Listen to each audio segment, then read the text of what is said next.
All right, welcome everyone. My name is Ray Buckin with Success Partners, and we're going to spend the next 60 minutes or so going through a demonstration of Epicor Kinetic ERP for custom and project-based manufacturers. So a little bit of housekeeping before we get started. We are going to mute all the lines. If you have an urgent question, feel free to come online and ask. You can also use the chat window, and we'll monitor that and try to answer those questions as we go along. We are recording the session today. We're happy to share this with you after the fact. And without further ado, let's go ahead and get started.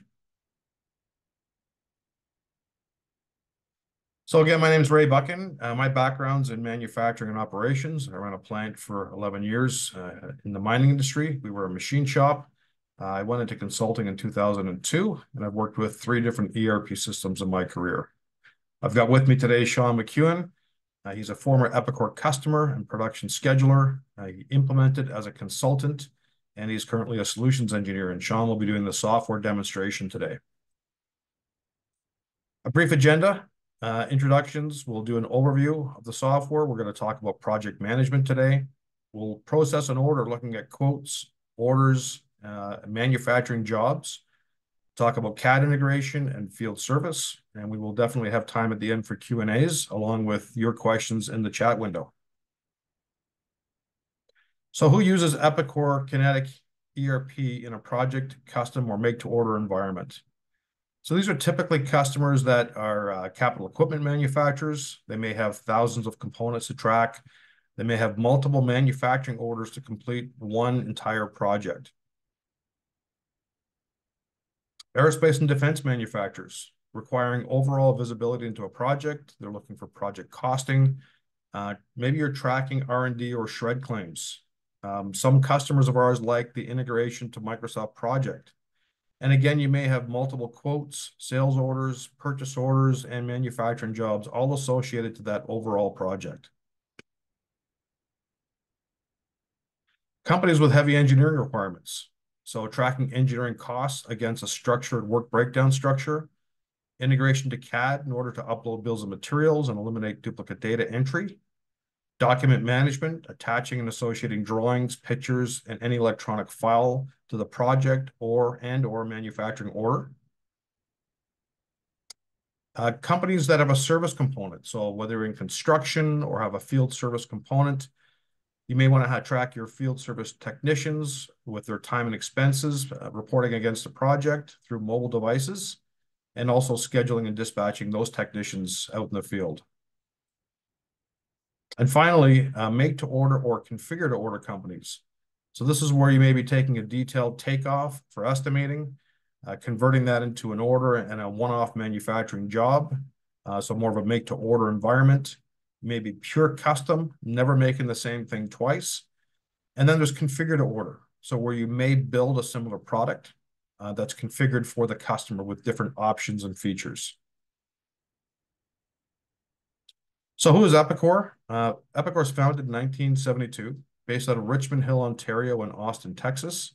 Over 4,400 employees, over 23,000 customers, over 2 million daily users, in over 130 countries. So Epicor is recognized as a leader in the marketplace. Whether you're looking at Gartner, Nucleus, or any independent study, you'll see that Epicor is a leader in the marketplace. Success Partners. So we were founded in 2007, based out of Waterloo, Ontario, and Greensville, South Carolina. We're about 64 employees, over 350 customers in over 10 countries. This is a snapshot of our customer base. And staying along with the theme today of being project-based manufacturing, these are some typical customers that you would see running Epicor. Pattison Sign Group, as an example. Their signs are pure custom one-offs. They will manufacture them, ship them to the site, send a service crew out, and install them. Another example is Rainer. They may be building wall panels in an airport. This is a pure custom one-off job that they'll never do again. Acoustics, ceiling panels for auditoriums, libraries, things like that. And then lots of sign manufacturers and even people that build hockey rinks. So if you look at the bottom left-hand corner, you see Athletica Sports Systems. And if you're a hockey fan, you'll know that not all hockey rinks are built the same. They are actually a little different. So building the dasher boards, manufacturing them, shipping them on site, and installing them. Here's an example of one of our customers called Northern Transformer, also in a custom project-based environment.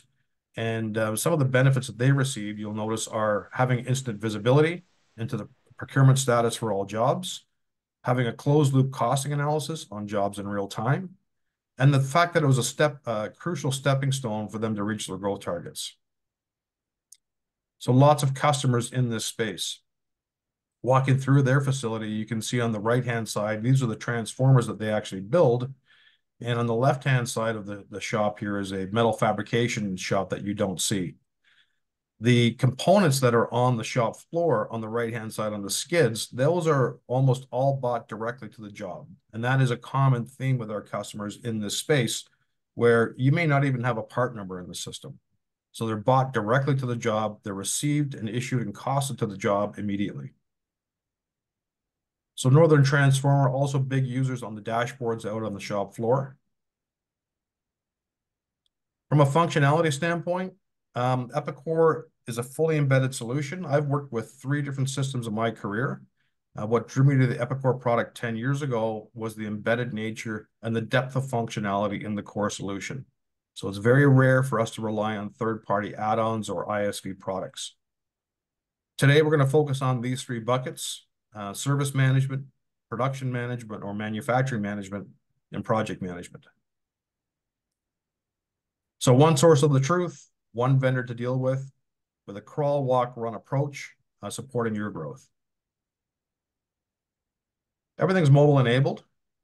So whether you're tracking labor off the shop floor for costing, tracking, and scheduling, or you have a tablet possibly out in the field for a technician or maybe a supervisor to enter time for the jobs that are being installed, view the documents, view the project, that's all available. In this case, we're looking at a tablet, and this is a shop floor data collection station.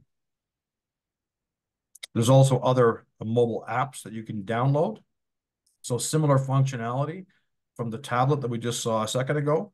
And now we're looking at an app where you can scan material. So if you're a service technician in a truck, maybe I've got inventory in that truck, and I want to issue that material to the job, the service job, on the fly. So this is a device that I could use. It runs on an Android phone, or if you wanted to have a built-in scanner, you can see on the screen here, this is a Honeywell PT40 scanner where they can actually scan the boxes with the components on their truck and issue it to the job. Other apps that you may consider are Sales and CRM, pure time entry, so a very simple time entry screen as an app, whether it's iOS or Android, and also expense entry. We at Success Partners do use Epicor to run our business. We are a project-based company. An ERP implementation is a project in our world. So we use these tools internally, including time and expense entry. The last one here I'm going to show you is something called EVA, or Epicor Virtual Agent. And if you think about Siri on your iPhone, you can ask EVA a question. So EVA, tell me about this customer. And she'll return the customer master file with a summary of their outstanding payables and so on. Maybe I'm on the road and I wonder, do we have any of these parts in hand? EVA, how many of these parts do we have on hand? She returns that information and shows you that there's 7,026 of these parts on hand. So again, EVA is Epicor Virtual Agent. It's like Siri on your iPhone. Before I pass it to Sean here, I'm just going to talk about the difference between jobs and projects. And sometimes terminology gets in the way. So let's talk about a manufacturing job. A manufacturing job contains a detail to manufacture a unit as a saleable item or as part of a larger project. So think about, say, a staircase that I'm welding together. That's maybe a manufacturing job. It's got 2 railings and some cross members. We've got a bill of material, routing, some specifications and drawings. And then the project is that larger part to this, or the larger project. So it contains a detail to manage the entire project, including a work breakdown structure, Any associated quotes, associated sales orders, associated manufacturing jobs or purchase orders, service orders, billings or invoices, they're all visible within the overall project. So again, a manufacturing job could be for, in this case, a staircase. The overall project may be the staircases for an entire airport. That would be the entire project. Here's a sample project, and Sean's going to walk you through this in the software. But just so that you can see it at a high level, throughout the system in Epicor, you can attach documents, so drawings, pictures, videos, anything you want. In this case, it's attached to a project, but that's all the way through the system. I can create phases of a project. So design, engineering, mechanical and electrical engineering, manufacturing, and installation. And why would I want to do that? I may want to track my costs at each different phase and track the progress of that entire project. All the related quotes are visible on a project, all the related sales orders, all the manufacturing jobs, all the purchase orders, and there is a project schedule as well. Sean's going to get into a bit of scheduling today. You can schedule the shop floor for your manufacturing jobs, but you can also look at your overall scheduling for an entire project. The milestone billing, so if you're taking deposits or billing based on milestones, once the design is complete or material is delivered, you may trigger a billing. So we do handle that. And then, of course, the full cost analysis, looking at your quoted versus estimate to actual and your cost to complete, and all of that, compare it to your budget. All right, I'm going to step out and I'm going to pass it over to Sean. Over to you, Sean. Thank you very much, Ray.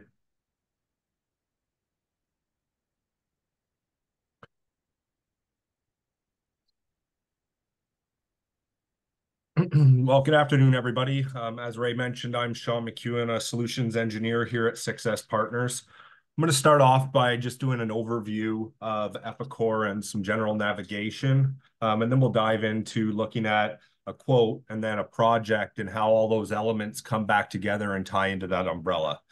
So this is Epicor when you open it up. Everything today I'm going to show you is from the cloud. There's two deployment options. There's an on-prem version and a cloud-based version. And any of us that's worked with an ERP in the past, there's typically a menu structure. And this is Epicor's menu structure. So I've got things like sales management, production, material, finance. And if I were to dive deeper into sales, I've got things related to the sales side of the business, like CRM, opportunities and quotes. I've got orders. And if I were to dive deeper into orders, I'm going to have the setups that are related to the order side of the business, like customers, contacts, terms, things of that nature. And then under the general operations tab, these are going to be your transactional and dashboard type screens related to the order side of the business. So in here, you can see I've got sales order entry, I've got project entry, and so on. But you can see I've had to do 5 or 6 clicks, and depending on access granted within the system, it can get to be a little bit overwhelming. And that's why Epicor's created this homepage that allows us to personalize and tailor the specific widgets. And a couple examples here is the opportunity quote, the sales order, and project entry down here. So we're able to personalize and tailor this to things that we use on a daily basis. To be able to do this, it's as simple as just going in and actually clicking the edit button here. And then within that, I'm able to actually move things around or add new widgets depending on what those are. And we're going to cover a few other widgets that are on my home screen here today in a general overview. I'm going to jump back out of this. And as I'm going through today's overview, I want to talk to some reporting options. And the first level would be a piece of paper. Maybe that's a sales order acknowledgement or a quote that we would send customer facing or use internally. That's all done through SSRS or Microsoft SQL reporting services. The next layer that I want to talk to is Epicor's ability to build dashboards. Epicor comes with a whole bunch out of the box. I'm going to show you one of those, and this is a project manager's dashboard. And what this is doing is it's given me viewability of all the different projects that are on the go. I've got color coding based on business exceptions that I've built in place. This one's maybe at risk of going over budget. This CP1000 is over budget somewhere. And as I click on these, I can see the related elements related to that specific project. And if I scroll down, I might have dashboards and other information that's important to me. So essentially, with a business activity query, we're able to pull data, present that data in whatever manner you want, and put that into a dashboard that's available to the shop floor or you on your actual homepage. I'm going to go back out to my homepage here. And the next level of reporting that I wanted to talk to was Epicor's data discovery cards. And I've got a couple examples, and these are looking at my total cost. And this is my total cost within my current plant. I've used so far this year 2.67 on material, this much labor, burden, subcontract, for a total cost of 3.3 million. If that's important to me, I can put that onto my homepage. One other example is this aging dashboard. This is looking at AR and AP as a whole, and I can start to dive into these dashboards if I wanted to as well. I'm going to go back to my overview homepage, and the last level of reporting that I wanted to talk to was Epicor's embedded BI tool or business intelligence tool, and that's referred to as Grow.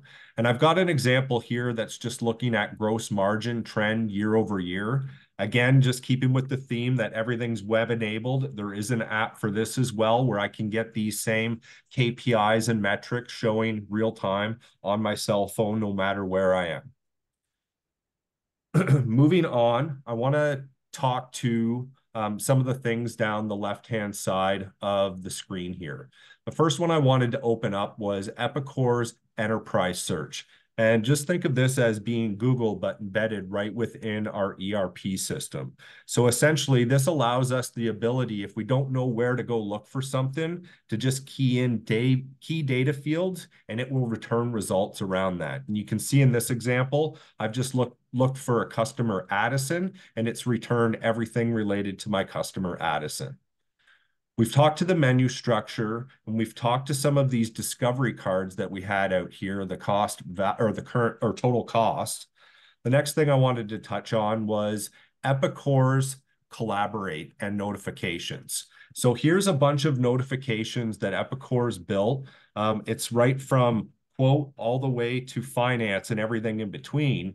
But if I jump into projects, here's some things that are related to projects. So a new project's been added to the system. If that's important to me, I can choose to follow this notification. And what it's going to do is notify me that a new project's been created. So now we can get rid of emails and those other things and follow these notifications that are important to us. Another example, a new task has been created for a project, and so on and so forth. So these are all available to us to follow as well. The next element I wanted to touch on was Epicor's embedded help. So in Epicor, it's got embedded help across all parts of the system. There's videos, articles, and guided training tutorials that can talk you through every element that Epicor has to offer. The last thing I'm going to touch on this overview, and then we're going to start looking at an actual job and a quote, is that Epicor is a true multi-company and multi-site environment. In my example, I've got 6 different companies that I have access to. We're going to work within Epicor USA today, or within Epicor USA, I've got multiple sites. And in this example, I've got Evanston, Chicago, and Rockford. So you may not have this example today or this business need, but future growth will allow for some expansion within Epicor. Moving on, what I wanted to do was I wanted to open up a job and just talk to a bill of material structure related into a job within Epicor. So this is a specific job that I have, and it is attached to a project, but this is a manufacturing element to a specific project.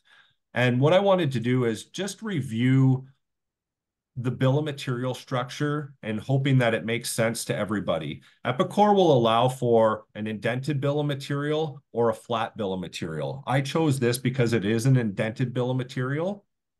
And at the highest level, I've got operations like assembly, final inspections, wrap and ship. And then there's certain materials that are related to doing that as well, like bolts, nuts, and washers. To take it a step further, I've got some assemblies that need to be built in advance of doing those final operations. And we'll really see this once we start looking at some of the scheduling boards in a little bit. And this specific assembly has its own list of operations. So it's got to go through shear, so on and so forth, with its own materials. And this one has its own sub-assemblies within it. So hopefully this all makes sense to you, that you can either build them flat or build an indented bill of material. The other thing just to point out is with each of these operations, I do have production standards defined. So the amount of effort we estimate that something's going to take to do. Along with the materials, we do have an estimate on the quantity that's going to be required. And this is going to help us build cost. So moving on, what I wanted to do is I wanted to jump into the quote before we look at that project. So I'm going to go back to my home screen and we're going to look at opportunity quote entry. And the quote that I wanted to bring up was 1187. So this is us having the opportunity to quote somebody for a project or to bid for something at this point. Within my quote, I wanted to talk to a couple things before we look into the details. That Epicor is going to have these activity screens, so sales orders, shipments, invoices that are all related to this specific quote. I also got these Explorer views. So this quote has multiple things attached to it. A sales order, it's got shipments against it, it's got invoices and payments as well. So these Explorer cards give us a snapshot of everything that's going on, and this will allow us to open and dive into that invoice or dive deeper into the system if we wanted to. I'm going to have these details, which is going to be all the details related to a specific quote. And then in this example, I've got a worksheet and task, and we're going to dive into the worksheet portion here in a second. So just looking at my lines, I'm bringing up all my lines, and this is me actually quoting a project. The first thing I wanted to do is I wanted to bring up this part DCD 200 ml.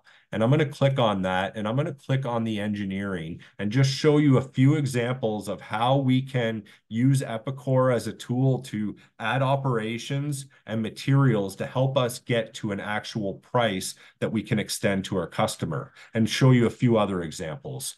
So in this example, what I'm able to do is I'm able to actually click on this assembly and get details either from a method. So that's a part that I have defined in the system. That could be a template. It could be something that we build on a regular basis.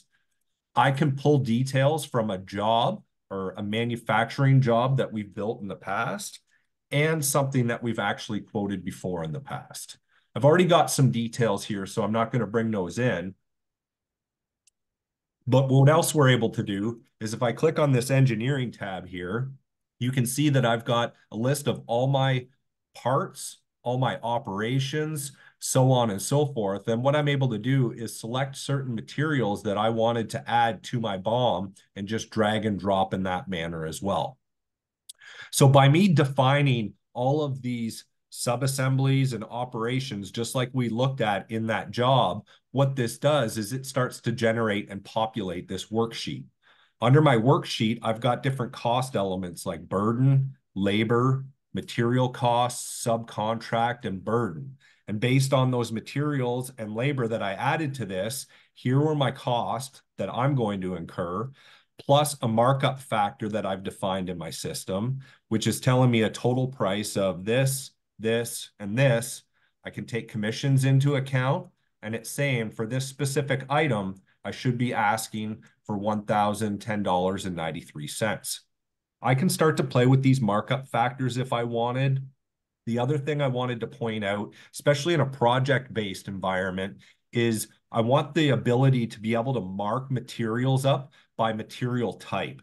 So in this example, I only have one class of bar stock, but maybe we want to mark hardware up that's on our specific build at 10%, but raw stock, I want to mark that up at 30. This would allow the ability for us to mark up things based on their specific part class, which is a very powerful tool.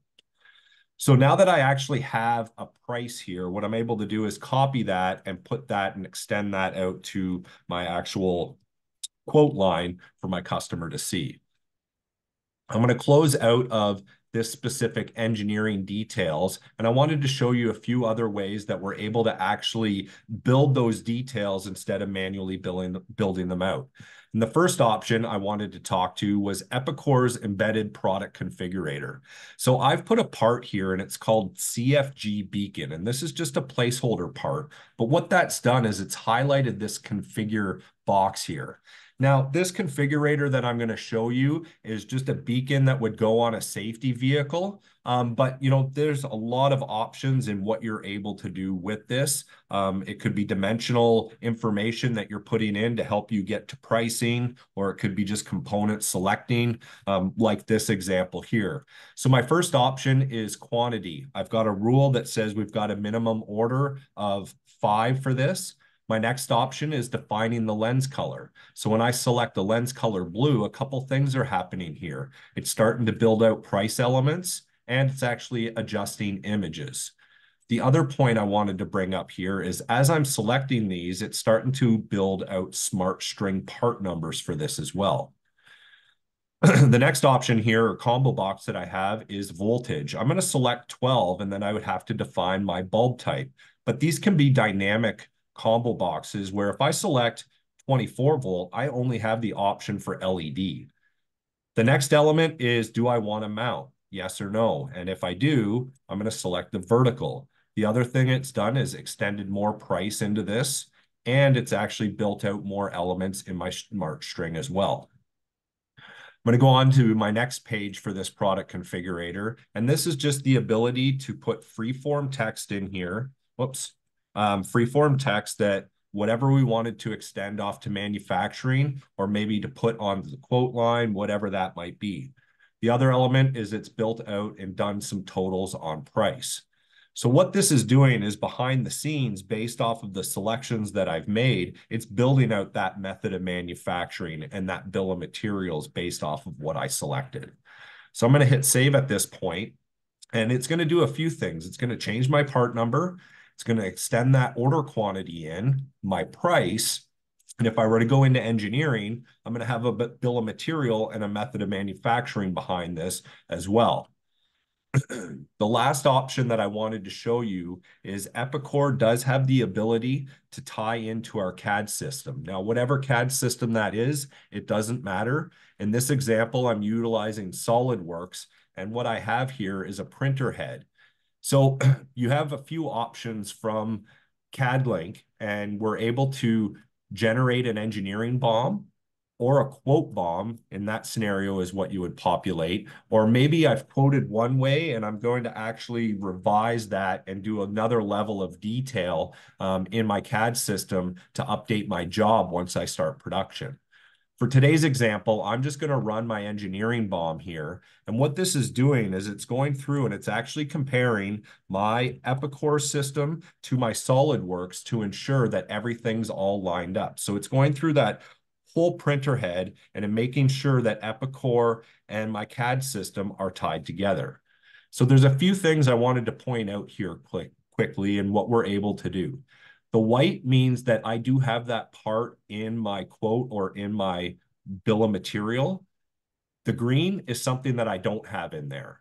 The other thing I wanted to point out is the yellow is I have it in, but there's a discrepancy. And if I right click on this, you can see in my CAD system, I've got a quantity of 1, but in my ERP system, I've got 0. So now this is allowing me to make sure that I've got alignment in between my two systems before I push it from SolidWorks into Epicor.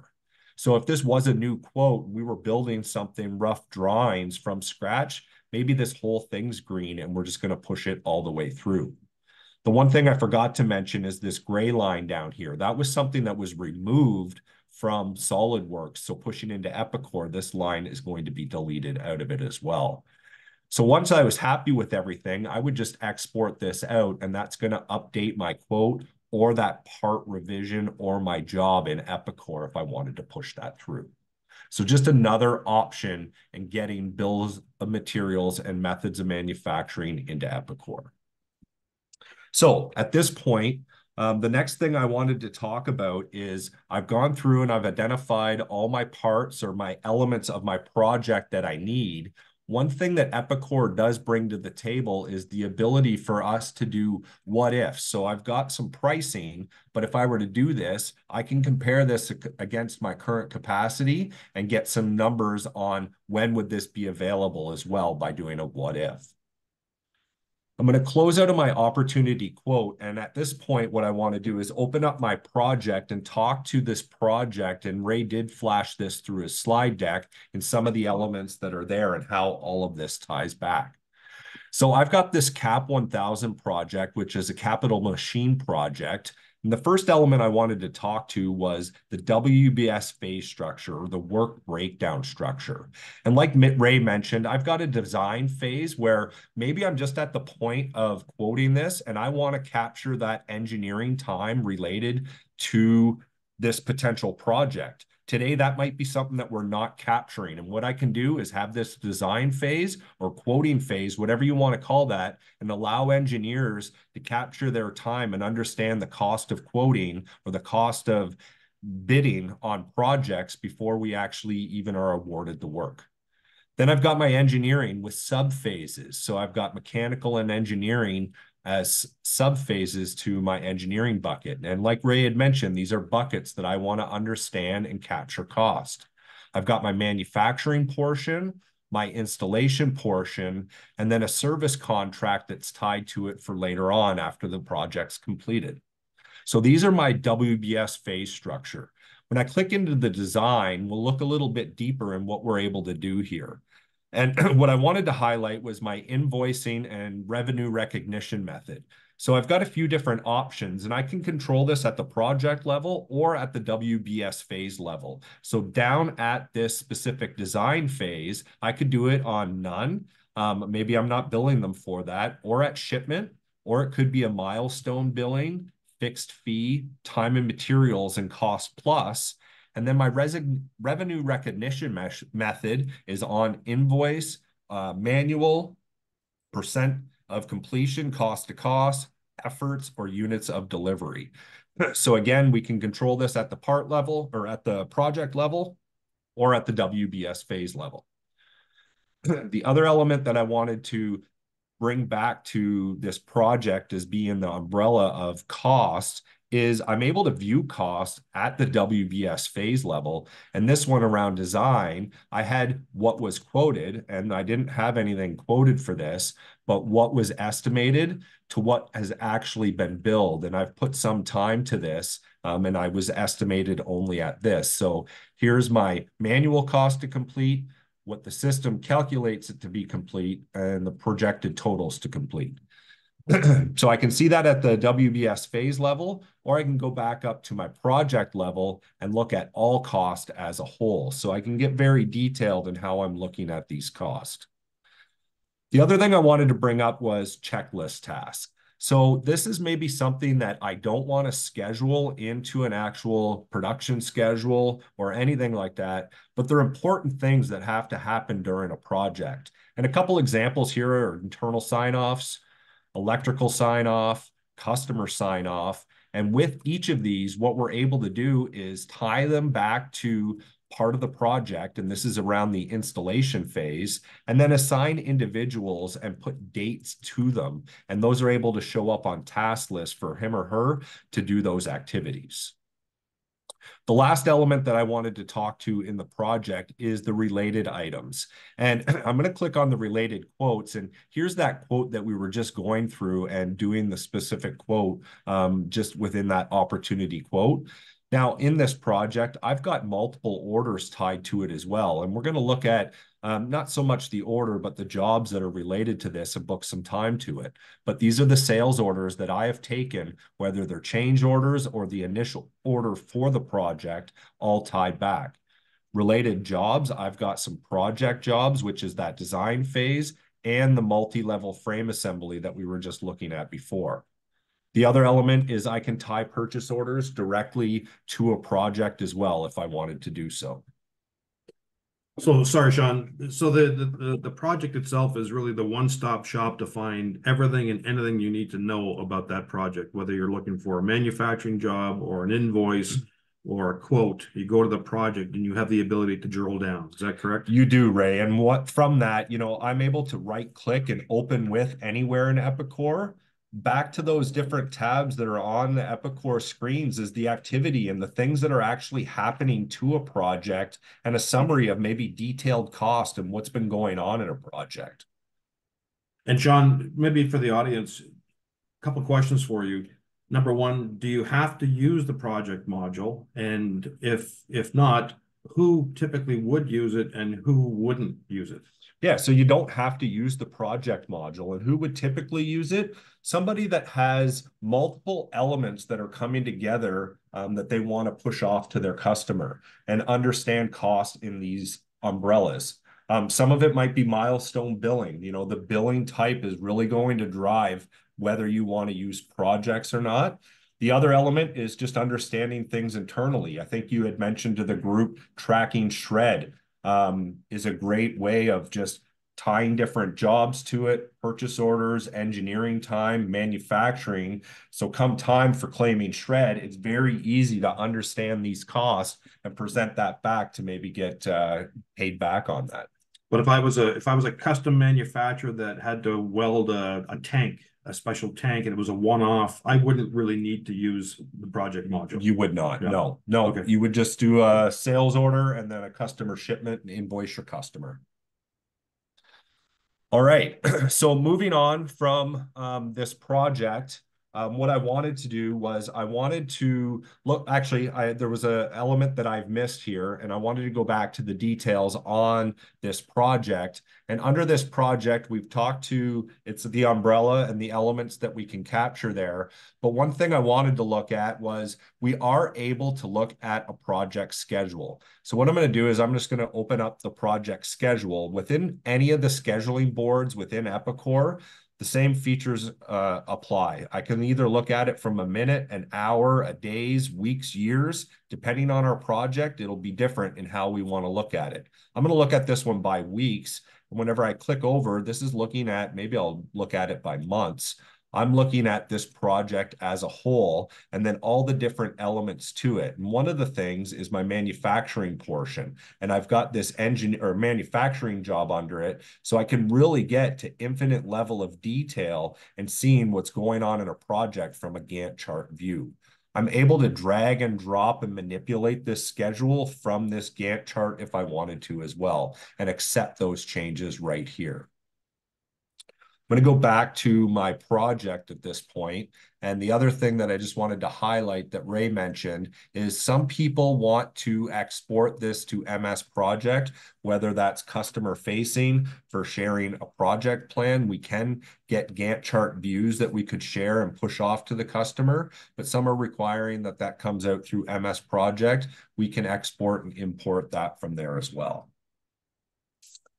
I'm going to move on and I want to talk to our manufacturing job. So I'm going to close out this Epicor, or I'm going to open up my related jobs and open with job entry. And we have already looked at this job. And just to remind you guys that it's got these sub-assemblies with these operations. It has its own schedule, which we just looked at the project level. But there's more detail of just looking at this specific job. So these are manufacturing activities that are going to be logged in and out of. So the next thing I wanted to open up around this job was tracking things through our data collection. So right now I'm clocked in as our friend John J. Labor here. From here, I'm able to start production activities. And if I were to start production, I would scan off of a traveler or a piece of paper that I had printed and get into work that way. But I wanted to show you another option that Epicor offers, and it's called the work queue. And when I click on the work queue, what this is going to do is based on my production schedule that we just looked at, John has been assigned to the assembly department. And in his queue, top down, these are jobs that he needs to be working on. So what I'm going to do is I'm going to click on this specific job right here and look at the details. So it starts to tell me details about this one element of the project that I'm working on. And I can see operational comments, job comments. If there's documents that have been attached to things, I'm going to see those all here, and I'm able to open up these documents and view them, watch videos, whatever that might be. The other element is I'm just going to start production right from here. And now when we go back to the main screen of the data collection station, John is clocked into this job capturing real-time labor.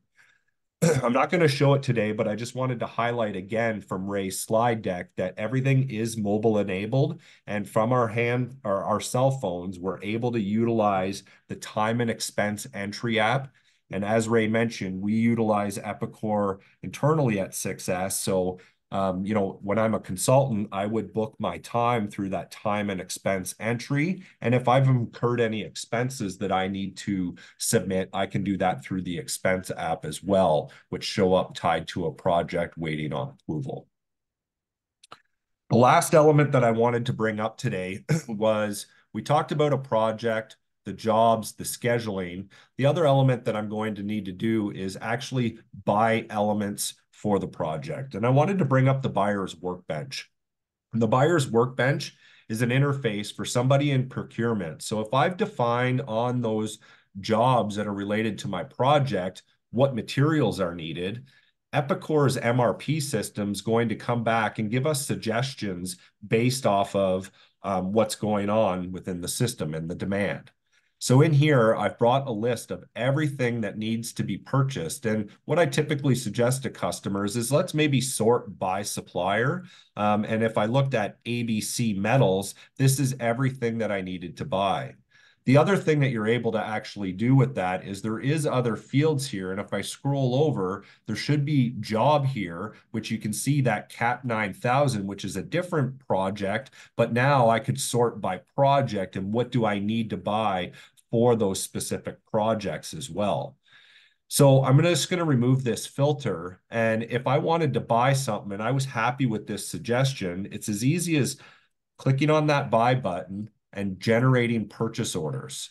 And supplier's not approved for that class, so I made a bad selection with that specific part. So I'm going to select this one here and generate our purchase order.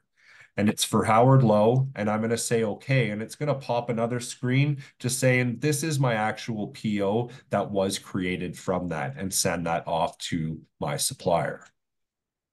I'm going to close that out, and I wanted to go back to this screen and talk to a few of the other elements that Epicor's MRP and these PO suggestions bring to the table. I'm also getting notified that I've got 73 purchase order lines that are past due. I should have none. Somebody from procurement needs to be following up with our vendors to ensuring that stuff is going to come in on time, that it doesn't delay any projects. I've got recommendations on what's going to arrive today, this week, out in the future. Epicor does have a whole approval process related to purchase orders. And I'm also going to get change suggestions. And I've got one here and it's telling me to postpone something. So if I've moved something out on my schedule, I'm going to get a suggestion to say, you know what, we don't need this right away. Postpone this based on another action happening. I'm going to get to decrease, postpone, to increase, to expedite, or to cancel if we've removed something out of a project or a job.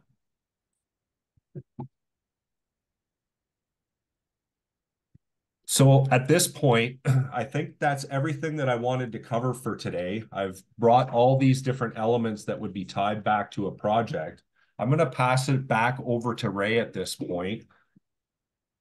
All right. Yeah, Sean, there was a couple of questions here, and I won't go in any particular order. I'm just answering one right now to Megan. Question about integration to ADP, and I will finish my response here, Megan. But the answer is yes. Epicor has something called external payroll integration, where we collect the payroll data in Epicor. It calculates overtime, et cetera. It has grace periods and things like that.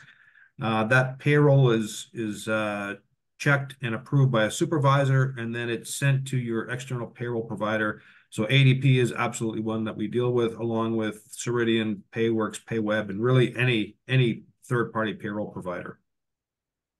Another question, Sean, that you could maybe show is the MES or the data collection station, if you don't mind going back to that. And the question was around, there's a lot of buttons on the screen. It's a little complicated for our shop floor users. How can we simplify this, both from the buttons and even the grid views there? Yeah, no, for sure. That's a great question. So every screen within Epicor, it's personalizing them. We all have the ability to do that. And I'll show you just how easy it is to do here. So I'm going to click on this personalization, and maybe hypothetically, all these apps didn't apply. I wanted to get rid of that noise. I'm able to just turn that off, save that, and it's got rid of all of those buttons down at the bottom. The other thing to point out is there's a lot of data fields here, and I didn't show this when I was doing my BAQ or business activity query overview. But again, I can personalize any of these columns as well. And I might have a lot of noise in there, and I could just maybe want to turn off this field and this field and this field and get rid of some of that noise. And if something was missing, I can actually turn that on as well. I'm going to click save on that, and it's just got rid of some of the noise in here.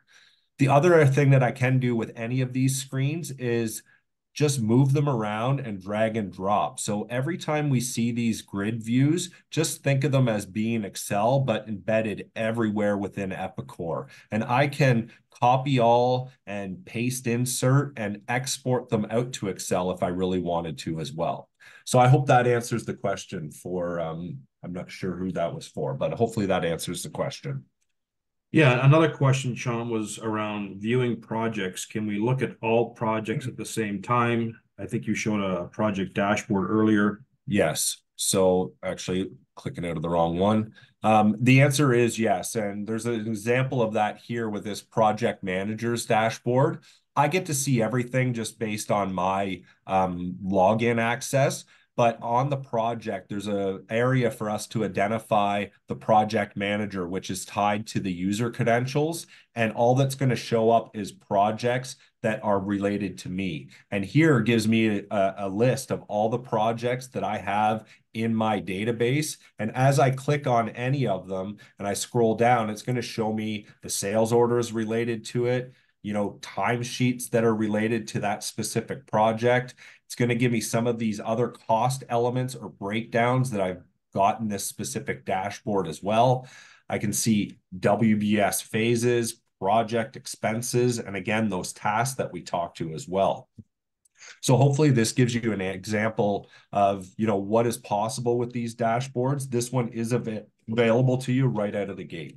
And even if you were just looking at a list of all your projects, you could filter it by open projects or closed projects and really see whatever you wanted in a grid view, correct? 100%, right? Another question here, Sean, is again back on the shop floor, on the data collection station. Will the shop floor employees be able to see material requirements? They are able to see material requirements. So from anywhere in Epicor, what I'm able to do is I'm able to open up Job Tracker or even Job Entry. And here I'm back to seeing all the materials that are related to that specific job. That is one way that we're able to see it. There is other ways that we're able to dive in and understand all the materials that are related to a specific job. You can also issue materials. If you allow the shop floor employees, they can also issue materials to a job if they want and really see all the details from that screen. That is true. And I'm going to copy this job number that we're looking at. But under this material, if I had access at the user level to the material handler, I've got issue material or mass issue material. And this is going to allow me to issue material to this job. And I guess I've copied a job that that's not valid. But I'm able to do mass issues here from the MES as well. Another question, Sean, is around RFQs. How do we bring all of your material requirements to one RFQ and then send them out to multiple suppliers? So Epicor has a few different areas that you can actually select an RFQ. And the first is at the opportunity quote. So when we were creating that quote and building those materials onto that engineering side, at that point, I'm able to select the material for RFQ, how many responses I want from vendors, and that's going to automatically show up in that buyer's workbench as a suggestion to go out for RFQ. I can also do that at a job level, and I can do that at a purchase order suggestion level. So maybe I've got tiers of buyers, and if I don't have a price on something, I'm going to release that for RFQ. And maybe somebody in the organization worries about that, or I'm going to action that myself. So those three areas, you're able to drive RFQs out and tie those back to either the quote, the job, or the purchase order suggestion. So the purchase order suggestion, it's looking across all jobs, all projects. It's summarizing the total demand in one view, and then it's saying, you need this material. Do you want to send it for an RFQ, or do you want to go ahead and purchase it? Is that correct? That is right. Yes. Now, on that, you brought up one good point, Ray, is all materials, and let me just select on this here, don't need to be purchased under a bucket. I can purchase things directly to a job as well. So it could be just buy direct. I only want to buy 8 of these specific bolts to this project and no more, so that I'm buying things directly to a project or a job as well.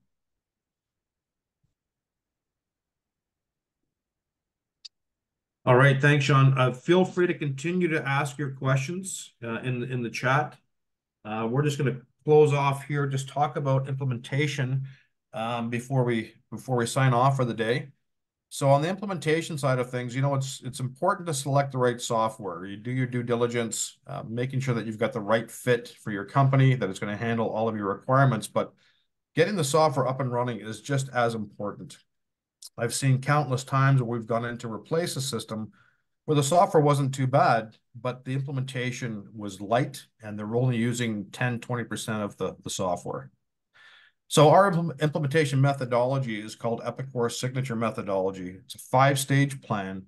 And the early stage is the prepare stage. And this is where we're defining a scope of work with you. We're learning about your business. You're learning about the software.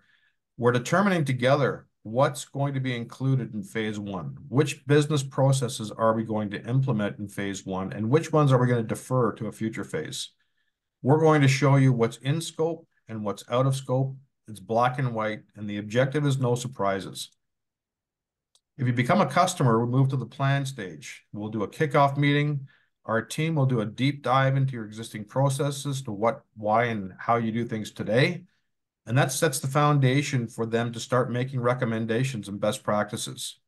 We'll create a project plan in conjunction with you, and that works for your timeline and your resource availability internally. And the design phase is where the bulk of the time is spent. So this is where you're hands-on working with our team. Again, they're recommending best practices. They're configuring and or modifying your existing processes with you. You're testing them. You're agreeing that this is the way it's going to work for your company. And then those individual tests come together at the validation stage. So now we're watching you. We're facilitating a quote to cash scenario. We're going to have a day in the life script. We're going to watch your team members from each department create a quote, turn that quote into an order, launch a project, create manufacturing jobs, report labor and materials, ship and invoice. And that's the end-to-end testing. And of course, the more testing you do, the easier it is on that Monday morning when you flick the switch and you go live. So we don't do a parallel run.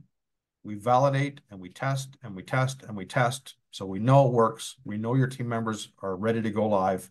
And before that go live, we do some end user training and also build in time for month end close. So we are there for your first month end and build in some time for go live support.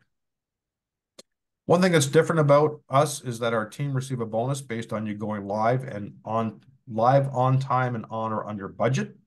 So our team will not let this go sideways. If there is something that's a drastic change where it was not in scope in the original plan, we'll do a change order with you. It's documented. Everyone's aware of why we're doing it. Your project progress is always tracked in the system. You will always know the budget to actuals. You will always know if there are any risks to the project. And really, we want to see this green dot show up here all the time. But the point here being is that you will always have complete visibility into your project and the progress of that project. So we're going to wrap it up here. If you like what you see here today, we'd be happy to come on site. I know we're doing it with some of you that are online today, but happy to come on site for a full discovery meeting at your office. Let us understand your business needs a little bit more. We'll gather some sample information. We'll come back and do a demonstration on site as a simulation of your business, focusing on your specific requirements. From then, we can talk about if there's any government funding available, and a quote proposal. And we always encourage you to speak with, if not visit, some of your local references that are running Epicor today. So again, my name is Ray Buchan, Director of Sales at Success Partners. John Pridich is our president. Chris Haid is Canada East. Royce is in Canada West. Mason Smith is in the U.S. North, and Jared Kerner is in the U.S. South. At this time, if there's any other questions, we'd be happy to answer them. Otherwise, thank you everyone for your time today, and we hope to talk to you soon.